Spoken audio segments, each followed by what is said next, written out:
So that brings us right into the next topic that I want to talk about, which is a very interesting one, and that's the way that prop lines move. Now, line movement, of course, is a hugely popular topic during the regular season. Everyone talks about the movements of standard lines during the year, what causes them to move, what the significance of the moves are, and all that.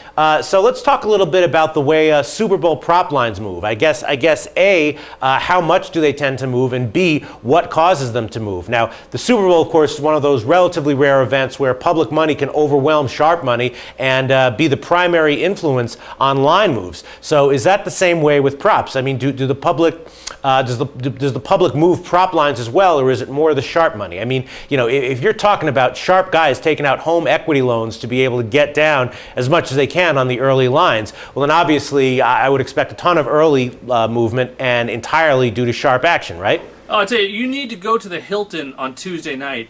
There will be a line of 40 people. Every one of them will have at least $100,000 to bet props. Each person will be allowed to only bet two bets, $2,000 bets. And then you got to go to the end of the line. So that's how they spread the wealth among the sharps so no one gets mad. But yeah, there are two kinds of line movement. There is, as soon as the prop comes out, there are the sharps that are going to hammer it. So within 20 minutes, most books, you know, are out. The Hilton will have sharp lines within 20, 30 minutes of them putting them up. The other books will trickle out later, and you know, usually within an hour or two, since their times aren't as definite, their lines will get sharper. But within, you know, if you aren't betting until the next morning, you've missed 80% of the value. Now, the other kind of line that you'll see is that a lot of value on is game day. If you don't, you know, if you're not hitting the openers, wait till game day. And half an hour before the game goes, you're betting against the public. I mean, the public has just crazy amounts of money that they will bet that this game is going into overtime and that Peyton Manning's going to throw over 2.5 touchdowns. And I mean, just anything that sounds like an exciting game, you're going to bet against. Every year you're going to root for the most boring game in the world. All right, so what you're saying is that the lines definitely do get a lot sharper on opening and very quickly, but then on game day the lines actually get less sharp because of huge public action, and value starts to appear on game day where it didn't exist before because the recreational action just pushes the lines in the wrong direction? Well, there's two kinds of props. There are two kinds of value. There's openers. If an opener is at the wrong price, you pound it. Sometimes there's an opener that is just horrendously mispriced. For example, it should be minus 800 and they're pricing it at minus 100. So you lay the 100 and they move it to minus 120 and you bet it again and you bet it again at 140 and you get it at 170 and you lay 200 and then they take it off the board. So there's a ton of value right on the opener.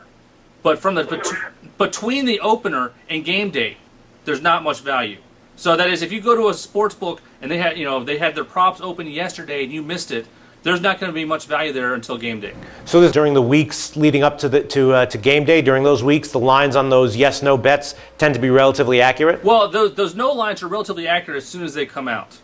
The long odds, that is people who are going to get a high payoff for something happening, those are generally more accurately priced when they come out, but then on game day, everyone keeps betting the yes. Everyone wants to get the big payoff. So they keep betting it, and then the books love us for taking the risk down and betting the nose. Okay, so let me ask you a few questions that would maybe have a little bit more immediate relevance to a non-professional bettor, someone with a more modest bankroll who's not going to be taking out a home equity loan and running Poisson distributions and all that.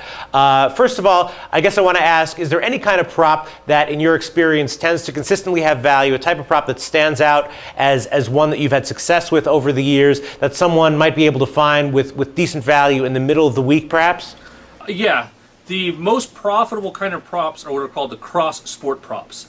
So, for example, if they're going to compare the number of Kobe Bryant three-point shots, versus Garcon pass receptions, when there are two different sports that are involved, those have the highest expected value. I mean, I routinely see stuff that's over 20% EV on that.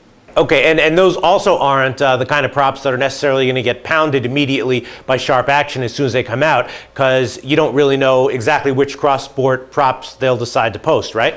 Yeah, that's actually, a lot of times those will trickle out during the week. So there'll be the initial barrage, and then a couple days later, the sportsbook gets bored. It's like, let's put up something to just throw some money away. And they put it up and they just get pounded on it. Okay, and so what else, if anything, would you say to this type of bettor who, who understands there's all this value in the Super Bowl props kicking around and wants to take a shot at making a few good bets, a few likely positive EV bets, but isn't going to be running complex numbers to identify for sure soft lines? You don't have to be a math whiz to make money on props. The trick is to just look for things that just look not just a little bit off, not a lot off, but just horrendously off. There are props out there that, they're, like I said, they're priced at minus 100 and they should be minus 300. So cherry pick, pick the best 5 things you see in all the offshore world and you'll probably make money. And so you think that those lines are off enough that someone who's not necessarily a pro but who knows the game could pretty easily eyeball them and make some reasonably educated guesses that they're positive EV bets? Yeah, especially if you're a fan of the team. An example would be if they're, say there's an over-under on how many receptions a wide receiver is going to have, and you see that that number is above every single game he's had for that year, then that's a pretty easy under to play. And you will see just crazy stuff like that everywhere. Right. Okay. Well, great. I think we're just about done for now. That was a great discussion, Justin. I think people are really going to like this one. Thanks for all this info. So consider all that, everyone. And later on in the week, we'll revisit all this, find out what extraordinarily positive EV bets Justin and his crew put their home equity loans on, and we'll find out what props might still be hanging around with some value, what prop lines to maybe look for on game day that might move and turn into good last-minute bets, and all that. So watch for all that coming up very soon. For SBR.TV, I'm Peter Loshak.